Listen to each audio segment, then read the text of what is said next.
ఈ సమయ వేళ మనము ఆరాధనలోనికి ప్రవేశించే ముందుగా దేవుని వాక్యములో కొన్ని జీవపు మాటలను ధ్యానించుకుందాము. రండి, కీర్తనలు 145వ అధ్యాయము. రండి, దేవుని వాక్యములో స్తుతి కీర్తన దావీదుది 145వ కీర్తన 21వ వచనాన్ని అందరము కలిసి చదువుకుందాం. 145వ కీర్తన 21వ వచనాన్ని అందరం కలిసి చదువుకుందాం. నా నోరు యెహోవాను స్తోత్రము చేయును, శరీరులందరూ ఆయన పరిశుద్ధ నామమును నిత్యము సన్నుతించుదురుగాక. చాలు. ఇక్కడ మనం చూస్తున్న ప్రియమైన వారులారా, నా నోరు యెహోవా స్తుతి పలుకుతుంది. నా నోరు, నీ నోరు, నా నోరు, మన నోర్లు ఏం చేయాలంట? యెహోవాకి స్తుతిగానము. ఇందాక స్తుతిగానము చేస్తూ వచ్చినాం. యెహోవాను గానము చేసేదము ఏకముగా గానము చేస్తూ వచ్చినాం. ఏకముగా మన నోటితో దేవునికి స్తుతి గానము చేస్తూ వచ్చినాం. కాబట్టి ఇక్కడ నా నోరు యెహోవాకు ఏం చేస్తుందంట? స్తుతి గానము చేస్తుంది. నా నోరు యెహోవాను స్తుతిస్తుంది. శరీరం ఉన్నవారంతా ఆయన పరిశుద్ధ నామమును ఏం చేస్తారంట? పరిశుద్ధ నామమును ఏం చేస్తారంట? మహిమపరుస్తారు. శరీరం ఉన్నవారంతా ఆయన పవిత్రమైన పేరును శాశ్వతంగా కీర్తిస్తారు. ఎందుకో తెలుసా అండి? ఆయన ఏం చేశాడంట? మనం ఆయన కీర్తిస్తున్నాము అనడానికి, కీర్తించడానికి మనకు గొప్ప రక్షణ భాగ్యం ఇచ్చినాడు. అయితే మనం యోగ్యులమా అంటే అయోగ్యులము. అయితే అయోగ్యులమైనటువంటి నిన్ను నన్ను ఉదయకాల సమయం వేళ మన చక్కటి స్వరముల చేత యెహోవా దేవుని నామమును స్తుతించడానికి, పాటల ద్వారా ఆయన మహిమపరచడానికి, వాక్యము ధ్యానించడానికి, ఆరాధింప చేయడానికి దేవుడు నీకు నాకు మనందరికీ గొప్ప ఆధిక్యతను దయచేసి ఉంచున్నాడు.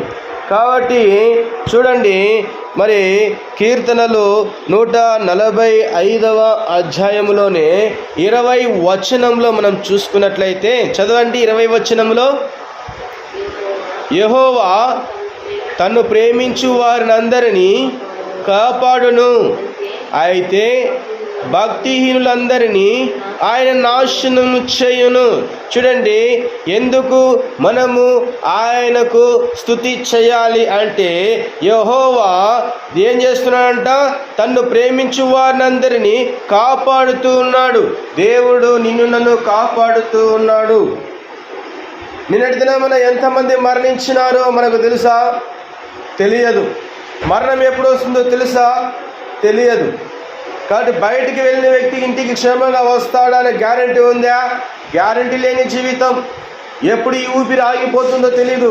ఎప్పుడు ఆ యొక్క నిద్రలో మరి మన యొక్క జీవము మరి ఎగిరిపోతుందో తెలియదు. ఎప్పుడు మనము కళ్ళు తెరిచి చూస్తామో తెలియదు. కాబట్టి నిన్ను నన్ను బ్రతికిస్తున్న దేవుడు, కాపాడుతున్నటువంటి దేవుడు, అటువంటి గొప్ప దేవుడు, నిజ దేవుడు. కాబట్టి అటువంటి దేవుణ్ణి మనం ఏం చేయడానికి వచ్చినామంట? శరీరులందరూ ఆయన పరిశుద్ధ నామమును ఏం చేస్తారంట? నిత్యము సన్నుతిస్తారు. నా కళ్ళు, చెవులు, ముక్కు, నోరు యేసు కోసమే. నా కాళ్ళు, చేతులు, దేహమంతా యేసు కోసమే. పరిశుద్ధమైనటువంటి ఆ యొక్క నామమును నేను ఏం చేస్తాను? భజిస్తాను. పాటల ద్వారా మహిమపరుస్తాను. స్తుతి కీర్తనలు పాడుతాను. దావీదు స్తుతి కీర్తన పాడుతా వచ్చాడు. పరిశుద్ధమైనటువంటి హృదయముతో దేవుణ్ణి ఆరాధిస్తూ వచ్చినాడు. అటులనే మనము కూడా ఉదయకాల సమయవేళ దేవా, నా ప్రభువా, నన్ను కాపాడినావయ్యా, నా కుటుంబమును కాపాడినావు, నా పిల్లలను కాపాడినావు, నా జీవితంలో ఎన్నో గొప్ప ఉపకారములు మేలు చేస్తూ వచ్చినావయ్యా, అందుకు నేను నీకు స్తుతి చెల్లిస్తానని మన నోటి ద్వారా ఆయనకి ఏం చేయాలంట? స్తుతిగానము చేయాలని దేవుని యొక్క వాక్యము సెలవిస్తూ ఉన్నది. దేవుణ్ణి విస్తారంగా మనం ప్రేమించినట్లయితే మనల్ని దేవుడు ఏం చేస్తాడంట? ఆయన రక్షణ ఆ యొక్క రక్షణలో మనల్ని స్థిరపరుస్తాడు. ఒక కంచె వేస్తాడు, శత్రువు మనల్ని మృంగకుండా. అయితే దేవుడు ఈ దినం వరకు మనల్ని బ్రతికించినాడు, సజీవ లెక్కలు ఉంచినాడంటే అది మన ప్రభువైన యేసుక్రీస్తు యొక్క కృప మన పైన ఉంది. కాబట్టి మనల్ని దేవుడు ఏం చేసుకున్నాడంటే ఏర్పాటు చేసుకున్నాడు. తన విలువైనటువంటి ప్రాణమును, రక్తమును ఆ యొక్క శిలువలో కార్చడానికి ఇష్టపడుతూ వచ్చినాడు అన్న విషయాన్ని మనము జ్ఞాపకం చేసుకోవాలి. చూడండి, మరి ఇక్కడ చూస్తాం వాక్యములో కీర్తనలు 91వ అధ్యాయము, కీర్తనలు 91వ అధ్యాయము, తొందర చూసుకొని ఆరాధనలోకి వెళ్దాం. కీర్తనలు 91వ అధ్యాయము 14వ వచనం చదవండి. 14వ వచనం. అతడు నన్ను ప్రేమించుచున్నాడు గనుక నేను అతని తప్పించదను, అతడు నా నామము నెరిగినవాడు గనుక నేను అతన్ని గణపరచెదను. కాబట్టి అతడు నన్ను ప్రేమించుచున్నాడు గనుక నేను అతన్ని తప్పిస్తాను. మనము దేవుణ్ణి ప్రేమిస్తే అనుదినము మనల్ని దేవుడు ఏం చేస్తాడంట? శత్రువు ఉరి నుండి దేవుడు మనల్ని ఏం చేస్తాడంట? తప్పించే దేవుడిగా ఉంటున్నాడు. మనము కొన్నిసార్లు దేవుని చెయ్యి విడుస్తాం, దేవుణ్ణి ఆరాధించం, దేవుణ్ణి స్తుతించం, ఆయన్ని గణపరచం, ఆయన్ని ప్రేమించం. అయితే దేవుడు శాశ్వతమైన ప్రేమతో నన్ను ప్రేమిస్తూ ఉన్నాడు. ఆయన నన్ను ఏర్పాటు చేసుకున్నాడు. జగత్తు పునాది వేయబడక మునిపే ప్రేమ చేత ఆయన ఏం చేశాడంట? నన్ను ఏర్పాటు చేసుకున్నాడు అనే విషయాన్ని జ్ఞాపకం చేసుకుందాం. చూడండి, మనము ఆయన్ని ప్రేమిస్తే మనల్ని ఆయన ప్రేమిస్తాడు. కాబట్టి మనం ఒకప్పుడు ప్రేమించకపోయినా కూడా దేవాది దేవుడు ఉన్నటువంటి ఆ యొక్క తండ్రి అయిన దేవుడు తన ప్రియ కుమారుడిని ఈ లోకానికి పంపించడానికి ఇష్టపడుతూ వచ్చినాడు. మానవ రూపములో రావడానికి, సజీవ యాగముగా ఆత్మ ప్రాణ దేహమును సమస్తమును కోల్పోవడానికి ఇష్టపడుతూ వచ్చినాడు. కోల్పోయాడు నీ కోసం, నా కోసం. సమాధి చేయబడ్డాడు, తిరిగి 3 దినమున లేచినాడు, సమాధిని గెలిచినాడు. కాబట్టి సమాధి నుంచి లేచినాడు, సమాధిని గెలిచినాడు. మృత్యుంజయుడుగా తండ్రి కుడిపార్శ్వన ఆశీనుడ ఈ దినమున నా యొక్క బిడ్డలు ఎవరైతే నోరు తెరిచి చక్కగా ఆరాధన చేస్తారో అని ఎదురు చూస్తూ ఉన్నాడు మన ప్రభువైన యేసుక్రీస్తు ప్రభు. కాబట్టి దేవుని సన్నిధికి వచ్చినట్టు మనము మౌనంగా ఉండడానికి వీలు లేదని దేవుని వాక్యం సెలవిస్తూ ఉంది. నీ యొక్క శరీరం అంతా దేవుని ఏం చేయాలంట? మహిమపరచాలని దేవుడు ఇష్టపడుతూ ఉంటున్నాడు. ప్రియుడా, నా యొక్క ప్రియురాల, నా యొక్క సహోదరుడా, నా యొక్క సహోదరి.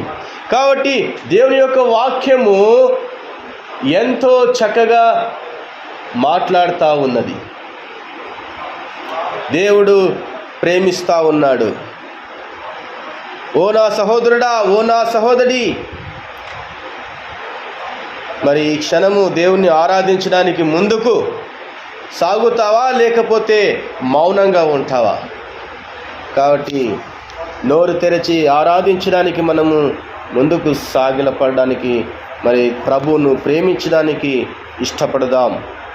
చూడండి, యోహాను సువార్త 16వ అధ్యాయము, రండి చూద్దాం. యోహాను సువార్త 16వ అధ్యాయం.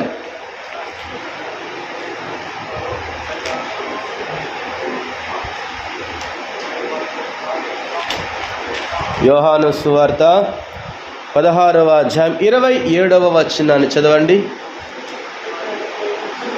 మీరు నన్ను ప్రేమించి నేను దేవుని యొద్ద నుండి బయలుదేరి వచ్చితినని నమ్మితిరి గనుక తండ్రి తానే మిమ్మును ప్రేమించుచున్నాడు. కాబట్టి మనం తెలుసుకున్నాం, నా కొరకై ప్రాణం పెట్టాడు, నా కొరకై ఆ కలువరి శిలువలో రక్తం గార్చినాడు, సమస్తను కోల్పోయాడు. దేవా నిన్ను ప్రేమిస్తున్నాను, అయితే నా కుమార్తె నా కుమారుడు నేను నిన్ను ప్రేమిస్తానని దేవుడు మనతో మాట్లాడుతున్నాడు. కాబట్టి మనము దేవుని ప్రియులైనటువంటి వారిగా ఉండాలా, దేవునికి ఇష్టలుగా జీవించాలా. మరి ఎలా జీవిస్తున్నాం? దేవుని విస్తారంగా ప్రేమిస్తే మన విస్తార పాపాలు క్షమించే దేవుడిగా ఉంటున్నాడు. కాబట్టి తాను ఎంతగానో తగ్గించుకొని రిక్తుడుగా సమస్తమును నీ కొరకు నా కొరకు తన జీవితాన్ని ధారపోసినాడు. తన యొక్క జీవితాన్ని కోల్పోతూ వచ్చాడు, తన రూపమును కోల్పోతూ వచ్చాడు, మాంసపు ముద్దగా మార్చబడుతూ వచ్చినాడు. దేవుడు నిన్ను ఎంతగానో ప్రేమిస్తూ వచ్చినాడు. అందును బట్టి మనం కూడా ఏం చేయాలంటే ఉదయకాల సమయం వేళ ఆయన సన్నిధిలో ఆరాధించడానికి ముందుకు సాగిపోవాలి. కాబట్టి ఓ నా సహోదరి, ఓ నా సహోదరుడా, దేవుని యొక్క పిలుపు ఈ క్షణమే. ఆయన పిలుపును మనము మర్చిపోతే, ఆయన యొక్క ప్రేమను మనం విడిచిపోతే ఏమైపోతామంట? ఇందాక చదువుకున్నాం రండి, కీర్తనలు 145వ అధ్యాయం 20 వచనం చదవండి. ప్రభువును ప్రేమించకపోతే ఏమైపోతాం? యెహోవా తన్ను ప్రేమించు వారినందరినీ కాపాడును, అయితే భక్తిహీనులందరినీ ఆయన నాశనం చేస్తాడు. ఒకవేళ భయము లేకుండా, భక్తి లేకుండా ఉత్తుత్త ఆరాధనలు చేస్తే, భక్తిహీనతతో కూడుకున్నటువంటి ఆరాధనలు చేస్తే, సరి చేసుకోకుండా ఆరాధనలు చేస్తే, దేవుణ్ణి ప్రేమిస్తున్నట్లుగా నటించేటువంటి ఆరాధనలు చేస్తే నాశనం చేస్తాడని దేవుని వాక్యం సెలవిస్తూ ఉంటున్నది. కాబట్టి నాశనానికి గురవుతే మన జీవితాలు ఎలా ఉంటాయో ఒక్కసారి తలంచుకుంటే ఆ యొక్క నరకంలో వేయబడతాం ప్రియులారా. కాబట్టి ఆ యొక్క నరక కూపంలో వేయబడతాం. అగ్ని ఆరదు, పురుగు చావదు. అయితే అటువంటి నరకాగ్నికి మనము అప్పగింపబడకూడదని దేవుడు నిన్నను ఈ సమయం వేళ వాక్యం ద్వారా మనతో మాట్లాడుతూ ఉన్నాడు. ప్రేమించమంటున్నాడు. దేవుడు ఏమన్నా మన దగ్గర నుంచి ఏమడుగుతున్నాడండి?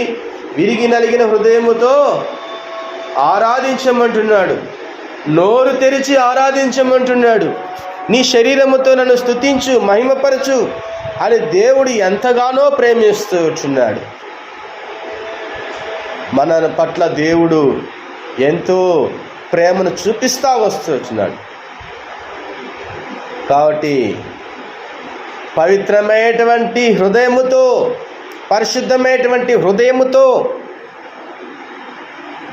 మన శరీరము, మనలోని ఆత్మ దేవుని ఏం చేయాలంట? ఆత్మతో సత్యముతో ఆరాధించాలి. కాబట్టి మనము దేవునికి చెల్లించేటువంటి ఆరాధన ప్రేమపూర్వకమైనటువంటి ఆరాధన అయి ఉండాలి. ఆయన పరిశుద్ధ నామ నిత్యము సన్నుతించేటువంటి విధానములో ఉండాలి. నా నోరు యెహోవాను స్తోత్రము చేయాలి, స్తోత్రము చేయాలి. ఒక ఆదివారం ఒకటే కాదండి, అనుదినము దేవునికి ఏం చేయాలా? స్తోత్రం చేయాల, స్తుతి స్తోత్రములు చెల్లించాల.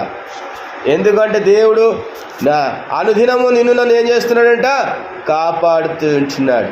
కాబట్టి దేవుణ్ణి ఎక్కువగా మనము ప్రేమిస్తాం.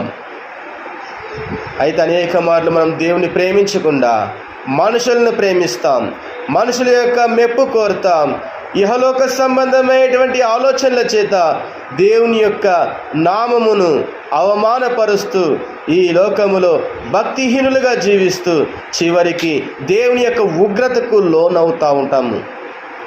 అటువంటి ఉగ్రతకు లోనయ్యేటువంటి పరిస్థితుల్లో దేవుడు తన వాక్యము ద్వారా మనల్ని హెచ్చరిస్తాడు. కొన్ని దర్శనముల ద్వారా దేవుడు మనతో మాట్లాడతాడు, వాగ్దానముల ద్వారా దేవుడు మాట్లాడతాడు, వాక్యము ద్వారా దేవుడు మాట్లాడతాడు. సేవకుల ద్వారా మాట్లాడతాడు, విశ్వాసుల ద్వారా మాట్లాడతాడు, పరిచారకుల ద్వారా మాట్లాడతాడు. కాబట్టి దేవుడు ఎప్పుడు ఎలా మాట్లాడతాడో మనకు తెలియకుండానే దేవుడు మనతో మాట్లాడుతూనే ఉంటాడు. అయితే జీవము గల దేవుని మనము స్తుతిస్తూ ఉంటున్నాం. ఎందుకంటే ఆయన మృత్యుంజయుడిగా లేచినాడండి. ఈ సృష్టిలో ఎవరైనా లేచారా? యేసు ప్రభు ఒక్కడే లేచినాడు. మరణించి సమాధి చేయబడి తిరిగి మూడోది లేచిన ఏకైక మన ప్రభువైన యేసుక్రీస్తు ప్రభువే. ఆ ఒక్కడే నిజమైన దేవుడు అన్న విశ్వాసాన్ని మనము ఏం చేయాలి? మనము దేవుని యొక్క నామమును మహిమపరచాల, దేవుని పట్ల విశ్వాసాన్ని కనుపరచాల, దేవుని యందు విశ్వాసం ఉంచాల, నిరీక్షణ ఉంచాల, ఆయన్ను ఆరాధించాలి. ఉదయకాల సమయంలో చెప్పబడిన వాక్యము మనతో ఎంత ప్రేమతో మాట్లాడుతూ ఉంది ఈ యొక్క వాక్యం. కాబట్టి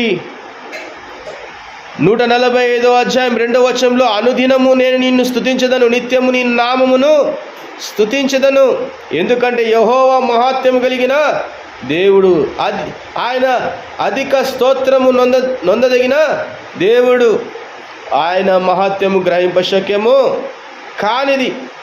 కాబట్టి ఈ సమయం వేళ ఈ యొక్క వాక్యాన్ని చదువుకొని ఆరాధనలోకి వెళ్దాం రండి. 145వ కీర్తన 21వ వచనాన్ని అందరం కలిసి చదువుకొని ఆరాధనలోనికి ప్రవేశిస్తాం. రండి, చదవండి. నా నోరు యెహోవాను స్తోత్రము చేయును, శరీరులందరూ ఆయన పరిశుద్ధ నామమును నిత్యము సన్నుతించుదురుగాక. కాబట్టి సన్నుతిస్తాం. ఈ సమయ వేళ దేవుని యొక్క నామమును సన్నుతిస్తాం. దేవుడిచ్చిన వాక్య భాగమును దీవించుగాక.